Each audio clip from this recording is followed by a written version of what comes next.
मुस्तफ़ा से प्यार है, मुस्तफ़ा से प्यार है, मुस्तफ़ा से प्यार है। ये कैसा प्यार है यार। हमने फजर की नमाज को गोल कर दिया, ज़ोहर की नमाज को छोड़ दिया, असर की नमाज को छोड़ दिया, मगरिब की नमाज को छोड़ दिया, ईशा की नमाज हमने घर बैठे ही बैठे छोड़ दी और हम कह रहे मुस्तफ़ा से प्यार है, मुस्तफ़ा से प्यार है। ये मुस्तफ़ा से कैसा प्यार है। नमाजें हमने नहीं पढ़ी, कुरान हमने नहीं पढ़ा, अल्लाह का जिक्र हमने नहीं किया। कैसा इश्क है, कैसा प्यार है। इश्क तो वो है जो बेनमाजी को नमाजी बना देता है। इश्क तो वो है जो बेरोजादार को रोजादार बना देता है। इश्क तो वो है जो जहन्नमी को जन्नती बना देता है। मुस्तफ़ा रज़ा खां फरमाते हैं, मुस्तफ़ा रज़ा खां फरमाते हैं, ए मुस्तफ़ा हमें अपनी बिल्डिंगों पर नाज नहीं है, हमें अपनी जिंदगियों पर नाज नहीं है, हमें मदीने की सरकार पर नाज है। मुस्तफ़ा रज़ा खां अर्ज़ करते हैं, या रसूल अल्लाह मेरे आमाल का बदला तो जहन्नम ही था, मैं तो चाहता मेरे सरकार ने जाने ना दिया। बेशक सुभान अल्लाह, सुभान अल्लाह, सुभान अल्लाह, माशाअल्लाह, सुभान अल्लाह। जो जहन्नमी से जन्नती बना देता है। आपका इश्क कैसा है यार, बेनमाजी से नमाजी नहीं बन सकते आप जी। अब ये रमजान का महीना रुखसत हुआ है, मस्जिदें वीरान हो जाएंगी, मस्जिदों की सफ़े खाली हो जाएंगी। क्या एक ही वक्त, क्या एक ही महीना बस? और ये पूरा साल जो अल्लाह रब्बुल इज्जत ने हम पर नमाज़ें फर्ज फरमाई है, ये कुछ नहीं है। अगर किसी से कर्ज ले लो आप, तो जब तक उसका कर्ज अदा नहीं करोगे आपकी भरपाई नहीं हो सकती। और याद रखिएगा, अगर मुसलमान बिस्तरे मर्ग पर है, बीमार है, चला नहीं जाता, उठा नहीं जाता, उस वक्त भी उस मुसलमान पर नमाज माफ नहीं है। आज हट्टा कट्टा होता साथा नमाजें छोड़ देता है, बॉडी बनाने के चक्कर में नमाजें छोड़ दी, खेत जोतने के चक्कर में नमाजें छोड़ दी, पार्क जाने के चक्कर में नमाजें छोड़ दी। क्या अल्लाह को मुंह नहीं दिखाना है? शेख सादी शिराजी रहमतुल्लाह ताला अलैह फरमाते हैं, सबसे पहले अगर अल्लाह रब्बुल इज्जत मैदाने हश्र में किसी चीज के बारे में सवाल फरमाएगा तो वो तेरा खाना नहीं होगा, पहनना नहीं होगा, रहना नहीं होगा, चलना नहीं होगा, बोलना नहीं होगा, बल्कि अल्लाह रब्बुल इज्जत सबसे पहले अगर किसी चीज के ताल्लुक से सवाल फरमाएगा तो वो नमाज है। और आज कौमे मुस्लिम ने जिसे सबसे ज्यादा तर्क किया है वो नमाज है, सबसे ज्यादा जिसे छोड़ा है वो नमाज है। लोगों, नमाज छोड़ने की चीज नहीं बल्कि नमाज पढ़ने की चीज है। नमाजें पढ़िए, नमाजें। जब आप दुनियावी दफ्तरों में जाएंगे ना तो वहाँ आपकी बरादरी को देखा जाता है, आपके स्टेटस को देखा जाता है, आपके रुपया पैसों को देखा जाता है। लेकिन मस्जिद फ़कत एक ऐसी जगह है, अगर प्रधान जी आए हैं तो वो भी उसी सफ़ में हैं, और अगर गांव का कोई गरीब आदमी है तो वो भी उसी सफ़ में है। अल्लाह अल्लाह, 3-3 हज़ार के कपड़े पहनने वाला उसी सफ़ में है, और 300 रुपये के कपड़े पहनने वाला उसी सफ़ में है। बताओ तो ऐसा इंसाफ कहाँ होता है? मस्जिद के अलावा ऐसा इंसाफ आपने कहीं नहीं देखा होगा। ये वो दरबार है जिस दरबार में सब एक से हो जाते हैं, एक ही सफ में खड़े हो गए। महमूदो अयाज, न कोई बंदा रहा न कोई बंदा नवाज, न कोई बंदा रहा न कोई बंदा नवाज। ये तुम्हारे रब की बारगाह है जहाँ तुम्हें इज्जतें मिलती हैं। ये तुम्हारे रब की बारगाह है जहाँ तुम्हें वक़ार मिलता है। ये तुम्हारे रब की बारगाह है जहाँ तुम्हें इज्जतें मिलती हैं। और तुम इज्जतों के चक्कर में घूमे घूमे फिर रहे हो। नंबरदार जी इज्जत दिलवा दो, चौधरी साहब इज्जत दिलवा दो, चौधरी साहब इज्जत दिलवा दो। इज्जत याद रख, ये तुझे इज्जत तो नहीं दिला सकता, लेकिन बेइज्जत जरूर करा सकता है। जब तक तेरे सामने रहेगा, तेरी पीठ को थपथपाता रहेगा, लेकिन जब तू इसकी बैठक से निकला ना, उसी वक्त कहेगा देखा कैसे गिड़गिड़ा रहा है, देखा जी कैसे रो रहा है। अल्लाह अल्लाह, जिसे तुमने अपना समझ करके जिसके सामने दो आंसू निकाले, वही तुम्हारी पीठ पीछे तुम्हें रुसवा करता है। लेकिन ये तुम्हारा परवरदिगार है, अगर दो आंसू निकाल दो, अल्लाह का कुरान फरमाता है उदऊनी अस्तजिब लकुम। वो दुनियादार थे जो तेरी नहीं सुन सकते थे, लेकिन ये तेरा परवरदिगार है। रब फरमाता है उदऊनी अस्तजिब लकुम, मेरे बंदे मुझसे दुआ मांग, मैं कबूल करने वाला हूँ। अगर तुझे परेशानी है, ज़माने ने सताया है, भाइयों ने रुलाया है, रिश्तेदारों ने जुल्मो सितम किए हैं, किसी दुनियादार के पास जाने की जरूरत नहीं है। अपनी मस्जिद के कोने में चला जा, वुजू कर नमाज पढ़, नमाज से फारिग होने के बाद में अल्लाह की बारगाह में हाथ उठा करके तो आंसू निकाल दे, दुआ मांग। पूरी जिम्मेदारी से कहता हूं, तेरे आंसू जमीन पर ना आएंगे, अल्लाह तेरा बिगड़ा हुआ काम बना देगा। बेशक, सुभान अल्लाह, सुभान अल्लाह, अल्लाह सुभान तेरा बिगड़ा हुआ काम बना देगा। भाइयों, जिक्र करो अल्लाह का। अगर कामयाब होना चाहते हो, जिक्र करो परवरदिगार का।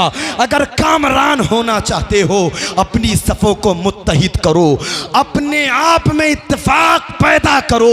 अल्हम्दुलिल्लाह मुत्तहिद हम हो जाएंगे, इत्तेफाक हमारे दरमियान हो जाएगा, हम सुरखरू हो जाएंगे, दुनिया में भी सुरखरू हो जाएंगे, आखिरत में भी सुरखरू हो जाएंगे। अल्लाह अल्लाह, बस अल्लाह का जिक्र करने की ज़रूरत है। उसे मत भूलिए, जहाँ भी आप रहें उससे हर वक़्त तौबा करें और उसका हर वक़्त जिक्र करते रहें। उसके जिक्र करने वालों की शान बड़ी ऊंची होती है, उसका जिक्र करने वालों की शान बड़ी बुलंद होती है। और उसका जिक्र करने वाले न दुनिया से डरते, न दुनियादारों से डरते, न बड़े बड़े जो है ना ताजवर हैं उनसे डरते हैं। जो अल्लाह का जिक्र करते हैं वो अल्लाह का खौफ अपने दिल में रखते हैं। यही मुरादाबाद है, मेरा ज़िला भी लगता है, आपका ज़िला भी लगता है। यही मुरादाबाद सन 1858 की तारीख़ है। सैयद अल्लामा किफ़ायत अली काफ़ी ने अंग्रेज़ों के ख़िलाफ़ फतवा लिखा जिहाद का। इनसे जो है ना जिहाद करिए, अपना माल देना पड़े तो दीजिए, अपनी जान देनी पड़े तो दीजिए, लेकिन मुल्क हिंदुस्तान की हिफाजत कीजिए। सुभान अल्लाह, मुल्क हिंदुस्तान हमारा है। वो रंग के गोरे मन के काले जब हमारे देशवासियों पर जुल्मो सितम कर रहे थे, तो हमारी कौमे मुस्लिम में से वो मुक़्तदर उलमा बाहर निकल कर के ऐलान कर रहे थे कि आप अपनी जान बाद में देना, हम अपनी जान पहले देंगे। ये उलमा हैं। अल्लाह अल्लाह, आपने जिहाद का फतवा लिखा, किसी ने जाकर के कह दिया अंग्रेज़ों के लीडर से, सैयद अल्लामा किफ़ायत अली काफ़ी ने आपके खिलाफ फतवा आयद किया है, आपके खिलाफ फतवा लिखा है। अल्लाह अल्लाह, अंग्रेज़ों के लीडर ने कहा जाओ सैयद अल्लामा किफ़ायत अली काफ़ी को गिरफ्तार करके लाओ। अल्लाह अल्लाह, 2-4 सिपाही आपकी गिरफ्तारी के लिए चले। अंग्रेज़ों के लीडर ने कहा कहाँ जा रहे हो? अल्लाह अल्लाह, सिपाहियों ने कहा किफ़ायत अली काफ़ी को गिरफ्तार करने के लिए जा रहे हैं। अल्लाह अल्लाह, अंग्रेज़ों के लीडर ने कहा क्या तुम्हारा दिमाग ख़राब हो गया है? क्या तुम जानते नहीं हो वो मुसलमान है, वो ईमान वाला है, और वो कोई और होगा जो अपना ईमान दे देगा। नबी का चाहने वाला नबी पर जान दे देगा। 2-4 नहीं बल्कि 2000 जाइए तारीख पढ़िएगा, आपको पता चलेगा। 2000 सिपाही सैयद अल्लामा किफ़ायत अली काफ़ी मुरादाबादी की गिरफ्तारी के लिए आए, आपको गिरफ्तार कर लिया गया। और उसी दिन आपके ताल्लुक से ये फैसला सुना दिया गया कि सन 1858 6 मई को मुरादाबाद के चौक में सैयद अल्लामा किफ़ायत अली काफ़ी को फांसी दी जाएगी। अल्लाह अल्लाह, ये खबर आग की तरह चारों तरफ फैल गई। अब जब 6 मई का सूरज नमूदार हुआ तो लोग अपने घरों से निकले, चलो सैयद अल्लामा किफ़ायत अली काफ़ी की मौत का तमाशा देखेंगे। अल्लाह अल्लाह, मुरादाबाद का चौक खचा खच भर गया। सैयद अल्लामा किफ़ायत अली काफ़ी को जब सूली की तरफ अंग्रेज ला रहे थे तो आपको देखा गया, आपके चेहरे पर नूर था, सुभान अल्लाह, आपके चेहरे पर मुस्कुराहट थी, आप शाहाना अंदाज में चल रहे थे। जब अंग्रेजों के लीडर ने आपकी ये शान देखी तो भागता हुआ आपके पास में पहुंचा, आपका हाथ पकड़ करके बोला, ए सैयद किफ़ायत अली काफ़ी, आज तक मैंने बड़े बड़े बहादुरों को देखा है, आज तक मैंने बड़ी बड़ी हुकूमत करने वालों को देखा है, आज तक मैंने बड़े बड़े जमींदारों को देखा है, लेकिन जब मौत उनके सामने आई तो मैंने लर्जा बर अंदाम होते हुए उन्हें देखा है, कपकपाते हुए देखा है, गिड़गिड़ाते हुए देखा है। लेकिन किफ़ायत अली काफ़ी, ये तो बता, तेरे चेहरे पर गम के आसार नमूदार नहीं है, तेरे चलने का अंदाज बता रहा है कि कोई दुनिया का अज़ीमुश्शान आदमी जा रहा है। ये तो बता, ये बुखार मिला कहाँ से, ये तो बता, तुझे ये सपोर्ट मिली कहाँ से।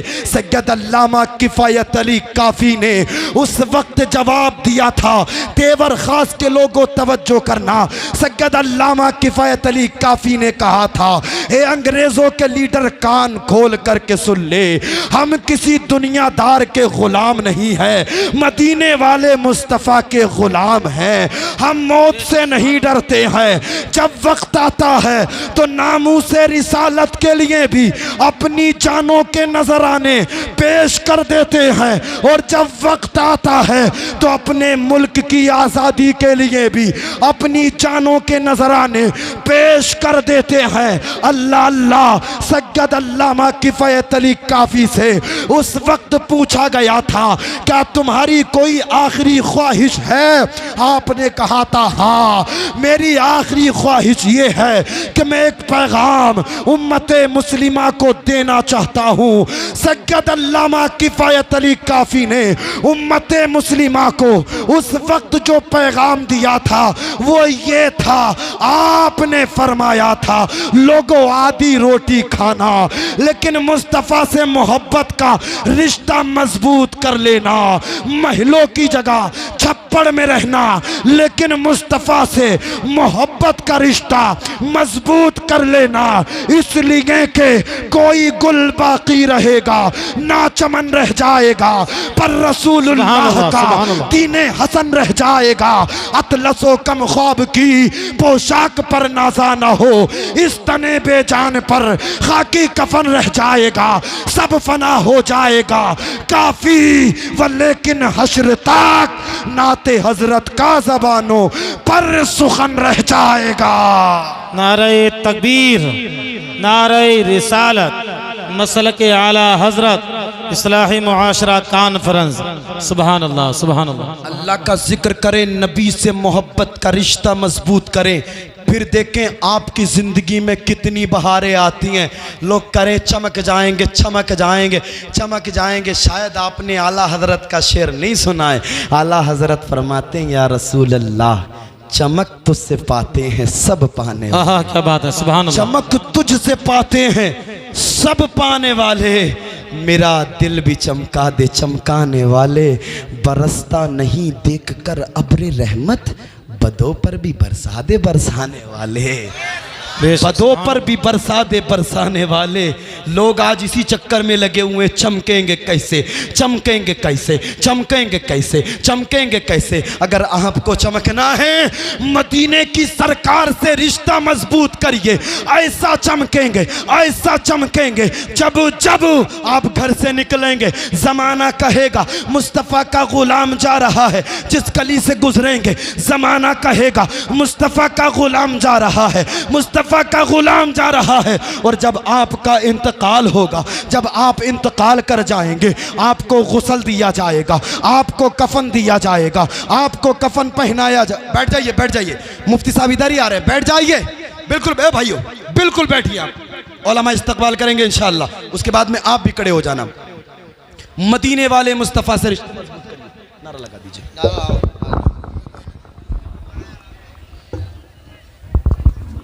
नारे तकबीर, नारे रिसालत, मसलके आला हजरत उलमाए अहले सुन्नत हजरत अल्लामा मौलाना मुफ्ती हम्माद अली साहिब किबला। नारे तकबीर, नारे रिसालत, मुफ्ती हम्माद रजा साहिब किबला। नारे तकबीर, उलमाए अहले सुन्नत, इस्लाहे मुआशरा कॉन्फ्रेंस, इस्लाहे मुआशरा कॉन्फ्रेंस। नारे तकबीर, नारे रिसालत, मसलके आला हजरत।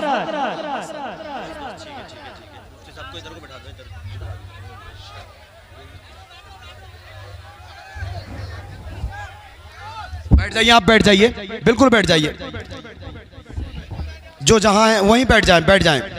आप अपने माथे की निगाहों से देख रहे हैं मुल्क हिंदुस्तान का एक अजीम मोतबर मुस्तनद खतीब मिंबर नूर पर तशरीफ ला चुका है माशाअल्लाह। इस वक्त मुफ्ती साहब बड़े मसरूफ़ हैं, अल्लाह पाक इनकी उम्र में बरकतें अता फरमाए। मेरे फ़ौरन बाद इंशाअल्लाह मुफ्ती साहब का खिताब होगा और मैं शुक्रगुजार हूँ मुफ्ती साहब का कि आपने अपना कीमती वक्त दिया, और मौलाना शान अरब साहब क़िबला का भी बड़ा शुक्रगुजार हूँ। अर्ज़ किया मैंने तो मुफ्ती साहब क़िबला ने अपना बड़ा कीमती वक्त जो यहाँ के लिए पेश किया, चूँकि यहाँ के जो कमेटी वाले हजरात हैं उनका ये कहना था यार हम जो बाहर काम करने के लिए जाते हैं मुफ्ती साहब को आप जो फ़ौरन ईद के बाद में बुलवा दें, बड़ी मेहरबानी होगी। मैंने मौलाना शान अरब साहब से बात की, मौलाना शान अरब साहब ने मुफ्ती साहब से बात की, मुफ्ती साहब ने माशाअल्लाह पूरा मुकम्मल वक्त दिया। मैं दुआ करता हूँ अल्लाह पाक मुफ्ती साहब की उम्र में बरकतें अता फरमाए, अल्लाह पाक जो इल्म में अमल में बेपनाह बरकतें अता फरमाए। आप मुकम्मल खिताब सुनेंगे, बस 5 मिनट और बर्दाश्त कर लें। मैं जो है अपनी तकरीर को मुकम्मल कर रहा हूँ। हुसूल बरकत के लिए दुरूद पाक पढ़ लें बावाज़ बुलंद। अल्लाहु रब्बु मुहम्मदिन सल्लल्लाहु अलैहि वसल्लम, नहनु इबादु मुहम्मदिन सल्लल्लाहु अलैहि वसल्लम, सलातु व सलाम अलैका या रसूल अल्लाह या हबीब अल्लाह या नबी अल्लाह सल्लल्लाहु अलैहि वसल्लम। आप दुनियादार से अगर रिश्ते मजबूत करेंगे तो हो सकता है कहीं फंस जाएं, लेकिन मदीने की सरकार से अगर आपने रिश्ते मजबूत किए तो इंशाअल्लाह यहाँ भी कामयाब रहेंगे, कब्र में भी कामयाब और हश्र में भी कामयाब रहेंगे। सुभान अल्लाह। आला हजरत फरमाते हैं, सुनते हैं कि महशर में, मुफ्ती साहब की तवज्जो चाहता हूँ आप हजरत की, सुनते हैं कि महशर में सिर्फ उनकी रसाई है, कर उनकी रसाई है, लो जब तो बनाई है और मचला है कि रहमत ने उम्मीद बंधाई है। क्या बात तेरी मुजरिम, क्या बात बनाई है, और सब ने सफ़े महशर में ललकार दिया हमको, ऐ बेकसों के आका अब तेरी दुहाई है, ऐ बेकसों के आका अब तेरी दुहाई है। लोगों रिश्ते मजबूत करो, हम कामयाबी के नारे लगा रहे हैं, शराब की बोतलें हमारे हाथों में हैं और हम कामयाबी के नारे लगा रहे हैं, जिना के अड्डे हम आबाद कर रहे हैं और हम कामयाबी के नारे लगा रहे हैं, सूद हम खा रहे हैं, हम कामयाबी के नारे लगा रहे हैं। IPL चल रहा है और इस वक्त जो है ना हम सट्टा लगा रहे हैं और हम कामयाबी की बातें करते हैं। अल्लाह अल्लाह, अगर यही हाल हमारा रहा तो हमें बर्बादी से कोई नहीं रोक सकता। अल्लाह अल्लाह, कौमे मुस्लिम का आज ये हाल है, अंग्रेजी कल्चर हमारे घरों में है और हम कामयाबी की बातें करते हैं, अंग्रेजी तहजीबो तमद्दुन हमारे घरों में है और हम कामयाबी की बातें करते हैं। कौमे मुस्लिम की बिया और शादियों का ये हाल है, बाप के सामने जवान बेटी बगैर दुपट्टे के घूम रही है, जवान भाई के सामने जवान बहन शादी में बगैर दुपट्टे के घूम रही है, शौहर के सामने बीवी बेपर्दा गैर महरम के सामने घूम रही है और हम कामयाबी के नारे लगाते हैं। अल्लाह अल्लाह, अगर यही हाल हमारा रहा तो हमें बर्बादी से कोई नहीं बचा सकता। अल्लाह का कुरान फरमाता है, वमा असाबकुम मिन मुसीबतिन फबिमा कसबत ऐदीकुम, ये जो मुसीबतें नियामतें तुम तक पहुंची हैं, ये तुम्हारे हाथों ने कमाई है। अल्लाह अल्लाह, हमारे हाथों की कमाई हुई है ये जो आज हमारे सामने है। हमने अगर मदीने वाले मुस्तफ़ा से अपने रिश्ते मजबूत किए होते तो हमारी शान आज अलग होती। तारीख उठा करके देखें मुस्तफ़ा के चाहने वालों की। वो खालिद बिन वलीद एक आशिक़े रसूल थे, जिस मैदान में पहुंच जाते थे अल्लाह कामयाबी उनका मुकद्दर बना देता था। ये किसकी बरकतें थी? ये दामने मुस्तफ़ा की बरकतें थी। वो कासिम बिन मोहम्मद जिस मैदान में चले जाते थे अल्लाह कामयाबी उनके कदमों में डाल देता था। ये किसकी बरकतें थी? ये दामने मुस्तफ़ा की बरकतें थी। वो सलाहुद्दीन अय्यूबी जिसने बैतुल मुक़द्दस को आज़ाद कराया, वो सलाहुद्दीन अय्यूबी जिस मैदान में पहुंच जाता था अल्लाह कामयाबी उसके कदमों में डाल देता था। अल्लाह अल्लाह, अपने रिश्ते मदीने वाले से मजबूत करो। आधी रोटी खाओ लेकिन मदीने वाले मुस्तफ़ा से रिश्ते मजबूत करके ज़माने की नज़रों में नजरें डाल करके ये बता दो तरीक़े मुस्तफ़ा को छोड़ना है वजह बर्बादी। इसी से कौम दुनिया में हुई बेइक़्तिदार अपनी हमें करनी है शहंशाह बतहा की रज़ाजोई। वो जो हो गए अपने तो रहमते परवरदिगार अपने। बेशक सुभान वो जो अल्लाह हो सुभान गए अल्लाह। अपने तो रहमते परवरदिगार अपनी। मुस्तफ़ा से अपने रिश्ते मजबूत कीजिए। अल्लाह रब्बुल इज़्ज़त मुत्तक़ियों से मोहब्बत फरमाता है, बड़ा मकाम अता फरमाता है, ऊंची शान अता फरमाता है। आप हज़रात इमामों से, उलमा से, मुफ्तियान इकराम से मोहब्बत करें। और नबी इरशाद फरमाते हैं जो दुनिया में जिससे मोहब्बत करता है अल्लाह कल उसका हश्र उसी के साथ में फरमाएगा। मैं अल्लाह की बारगाह में दुआ करता हूँ बतक़ाज़ाए बशरियत अगर मेरे बोलने में कोई सबक़त लिसानी हो गई हो, तमाम उलमा आप सबको गवाह बना करके मैं तौबा करता हूँ। अल्लाह मेरी तौबा को कबूल फरमाए। अस्तग़फिरुल्लाह रब्बी मिन कुल्लि ज़ंबि व अतूबु इलैह। पहला कलमा